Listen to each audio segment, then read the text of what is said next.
Alam niyo dyan ako, alam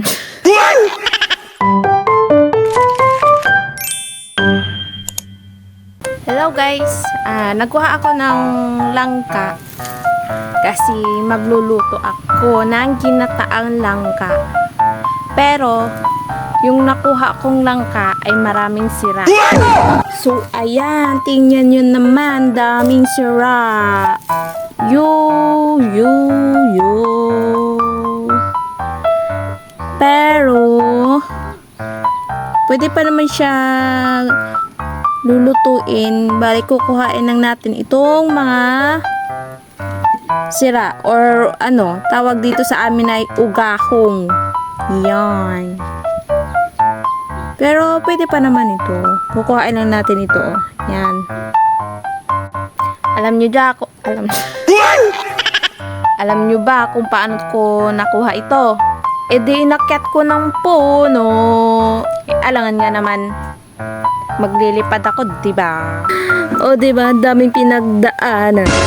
Pinagtad-tad ba naman? Muntik nang walang matira no? Tapos, kukuha po tayo ng dahon ng saging para pangsapin natin kasi magtutok-tok ako ng langka. Eme. Alam nyo ba kung bakit dito ko siya itadtarin? Kasi pag uwi ko sa bahay, ako pa rin yung mag-aasikaso nito. Kaya mas maganda na dito ko na lang siya tadtarin para pag uwi ko mamaya sa bahay lulutuin na lang. O diba? Nice! So ito na po lahat yung langka natin na tinuktukan. O diba? Kasi mamaya pa ako uuwi. Siguro mga alas 3 ng hapon. Ayun. So ilagay muna natin sa plastic.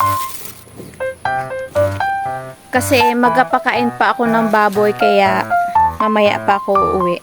Nagugutom na pala ako guys. So kakain po tayo. Time check is 11:33 AM. So ulam natin ay itong dilatang sardinas.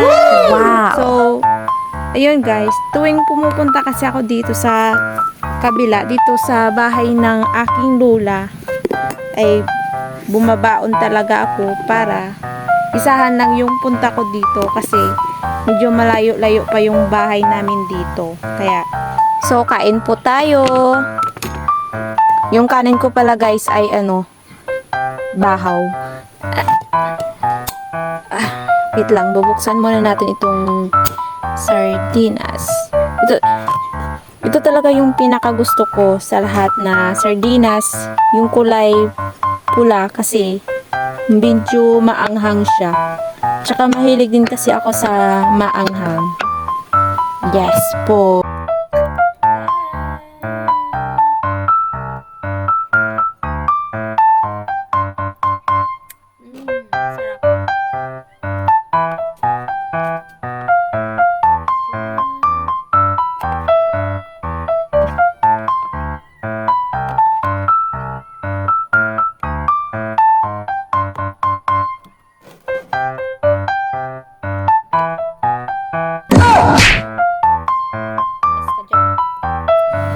Taran, kain po tayo.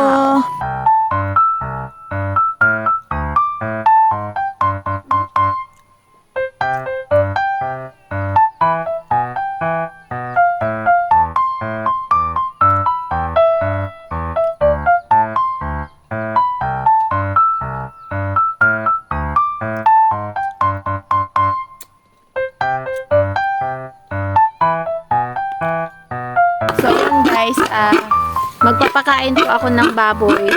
At tingnan nyo naman, gutom na siya. Ang pinapakain ko pala sa kanya ay niyog at saka hinahaluan ko ng feeds. Hahaluin muna natin siya bago natin ibigay sa kanya.